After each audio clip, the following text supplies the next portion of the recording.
Welcome to the Daily Gerard Anderson podcast, which today concerns itself with food, or indeed, in the presenter's case, the lack of it, as it has been noticed that the same presenter is extremely reluctant to introduce into the building more food than he will actually consume himself.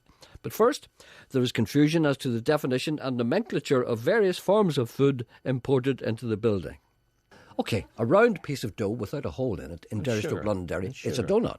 Right. A round piece of dough with a hole in the middle of it everywhere else is a gravy ring. No, is a donut everywhere else. But here is a gravy ring. Now, I go in and I buy one donut. Yes, one. I would like to appeal to the people in Myers to ask him in future, would he buy two? They asked me once, for the very first time I went in there and said, I'll have one donut, please. They said, only one. I said, yes. And I told them the story. That's because in this station... You really believe this story? I believe You've told us before. You've told us so many times now this lie that you believe it. No, I've told this story. Not one person remembers you buying buns. Not one person in this... No, you did not. I used to buy buns. I used to bring them in here, but there were people... There are predators here. Predators, people who wait for people to buy food and bring it in and scoff it up. And I suddenly realised I was feeding people who were undesirable. And I said to myself, I'm not going to feed these undesirable people, these predators, these cougars. I'm going to bring my own one gravy ring and eat it myself in front of them. Excuse me, there was one day in here I'll say last year, that I brought in a stew to heat up and to have for my lunch. Yeah, for yourself. That was made at home. Yes, for myself. Yeah. And it was heating up in the pot on the cooker in the kitchen in Radio Foyle. Yes. And I went away to do something else. Yes. And you come in, and Janet was sat there at the table having her lunch, and you said, oh, look, that smells lovely. Who owns that? And Janet said, that's Sean's lunch. And you went and you got a fork. And you picked out all the meat out of the stew, and you ate all the meat out of the stew. Left the potatoes and the onions, but ate all the meat. Ate all the protein, you see. Mm-hmm. You see, but I like the meat. Yes, and I know that's bad for you because of your heart. Someone else left a half-eaten bar of chocolate. You found out about that. In the fridge. I ate that too. And you went and you found it in the fridge. Yeah, I get my own back for all the people who hurt me before. To you, get it. I know. But anyway, this is what I want to confess to you now. Go ahead, my son. Right. Well, you were eating your gravy ring. Yes. And you were halfway through it, and you left sort of like a strand of the bun there. Yes. Right? Yes. And you went away to the newsroom to get a paper or something. Did you do something to it? Yeah. Did you really? Did you spit on it? No, I didn't spit on it. What'd you do? No. I sprinkled rubbed it in your bum? No, I sprinkled it with salt. You did not, did you? Yes. I enjoyed it. I must do that again tomorrow. It really works. I did. I enjoyed the second half. I thought that tastes really good. I stayed on. Did you not notice I stayed in the kitchen to see you? You sprinkled it with salt? Yes, and I was waiting to see your reaction. I was waiting for you to spit it out. I enjoyed it. And I had an excuse already, dude. I can taste the salt in my mouth now that you mention it. I sprinkled it with salt. You horrible, horrible person. The presenter has to be wary at times. He is vulnerable because he broadcasts live. Unsavoury incidents from his past may well be brought up by witnesses, listeners, who know about these things, and the presenter is left with no choice but to defend himself as best he can, knowing that he is probably guilty. Have we met? No, well, you've met my car, yeah. I've met your car?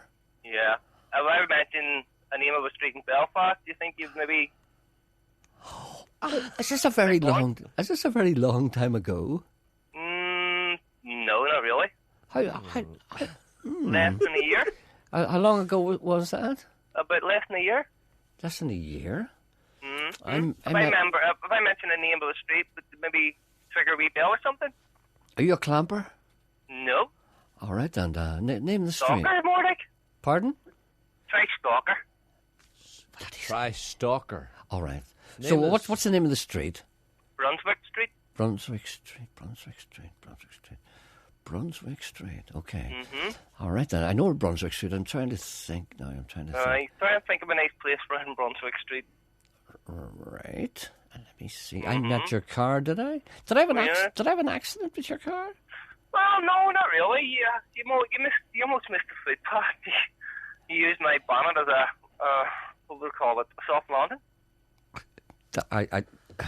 Okay.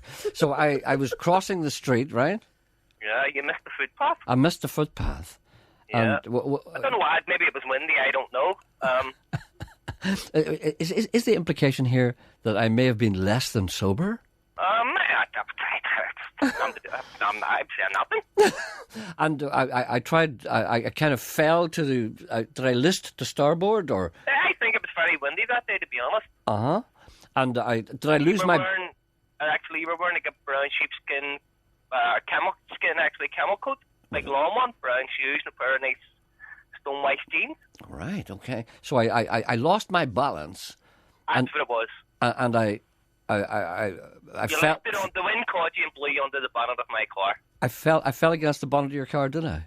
Yeah. Did I do any damage? No. Oh, that's okay. No. So we didn't actually discuss it.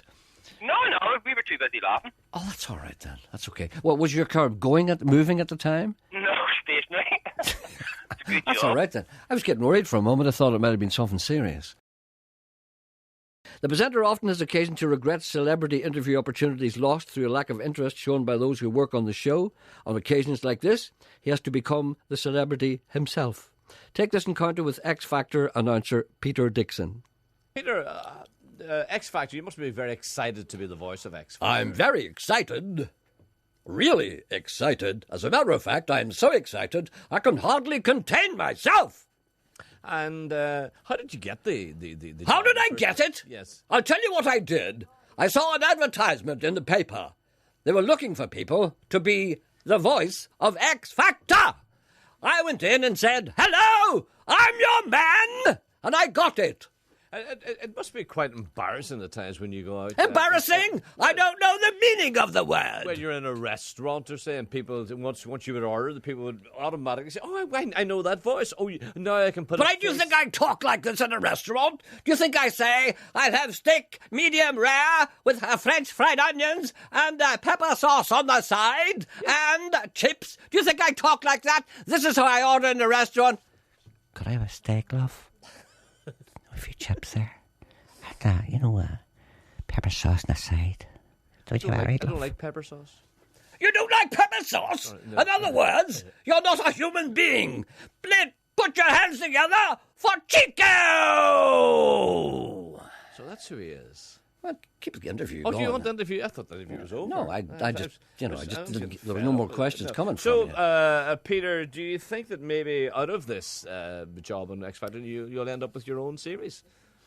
Would you? My ambition is to do the voice on American Idol. Because Simon's going there, and I feel as if I could broaden my horizons. It's a larger market, you know. And there's a market for an English chap like me from Northern Ireland. You can tell by my Northern Ireland accent that I've been born there and lived there all my life. Yeah, I can take. Ladies and gentlemen, put your hands together for the Indomitable, the Inimitable, the Sumo. You're very difficult to interview. I now realise that watching Stephen. Alan Simpson interviewed me and had no trouble. As Sarah Barrett, wonderful girl, very comely. I liked her a lot. There's a call for you. A call? Call on one. On one? Hello! Hello, good morning. Good morning. I'm sorry you had to hear that. The talk turns to eels. The presenter has worked with eels and encountered difficulties which he discusses here. How much of this you think is true is dependent upon your innocence or otherwise of the ways of the eel world. What I was supposed to do is saying they're not all that slippery. Once you do a certain thing, apparently it makes them not slippery. I can't remember what it was. And I was supposed to say, watch this. Watch this. Mm-hmm. You have to talk like that on television. Hey! Oh, incidentally, I must apologise for Peter Dixon. We downplayed him. He not alone does the voice of X Factor, he also does Family Fortunes and Britain's Got Talent. Right, Family Fortunes. Britain's Got Talent, Family Fortunes. Anyway, I was supposed to say, watch this. I will reach into this bucket and lift out this eel. Mm-hmm. It's easy. Once you do this certain thing, I can't remember what it was. So I reached in loads of times and I couldn't get it at all. The eel would squirm away. You're probably afraid of it as well, too. You see, which doesn't help. Oh, I wasn't pleased with it. I'd be afraid, you know. I don't like it. Because even though they say they won't bite you, they've got a wee mouth, you know. Yeah. It's just Remember Alien?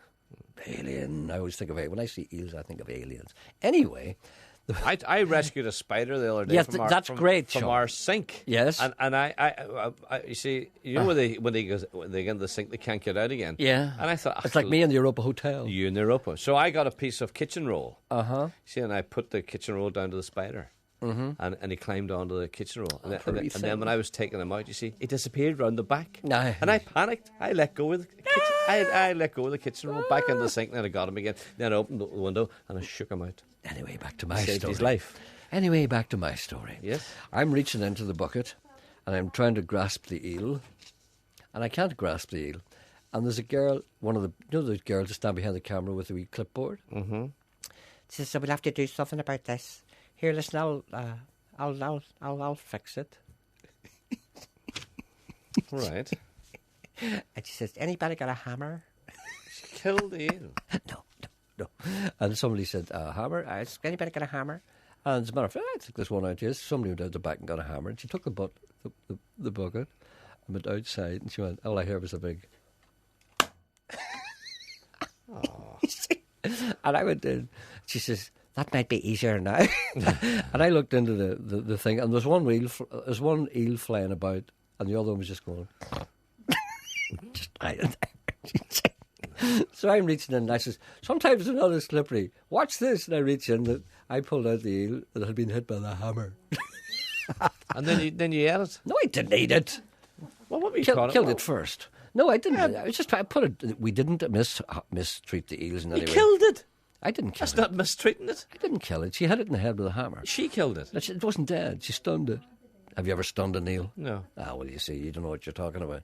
I know how to stun an eel. What's There's the a worst certain- thing? What's the worst tasting thing you ever had? Buttermilk.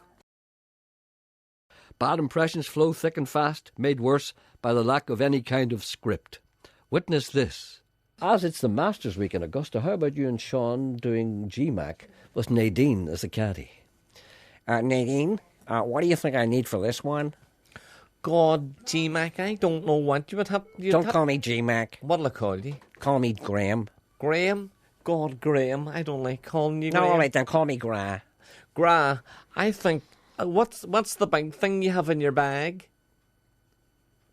It's a present for me, Granny. No. Sorry. It's a present for someone at home. It's a statue of St. Joseph. I picked it up. No, but you asked me what thing you wanted to hit the ball with. I was thinking about a number 5. No, the big one there that's sticking out there, the big number one. Had it be that? It's wild far. Maybe you could polish my putter in the meantime. Well, I'm ready to do anything for you, Graham. Now, come on now. Concentrate now. Get over the ball and keep your head still, the man said. I'd like you to walk to the flag and indicate to me the lie of the land. Will you do that? I want you to lie down and put your hand up whenever you come across a bump. God, Graham, I'm not lying down on the green. You're not allowed to. God, me daddy would be raging. Never mind, I'll use a 7-iron. I'll use my own initiative. Okay? Get back in the bag. Thank you for listening. Back tomorrow.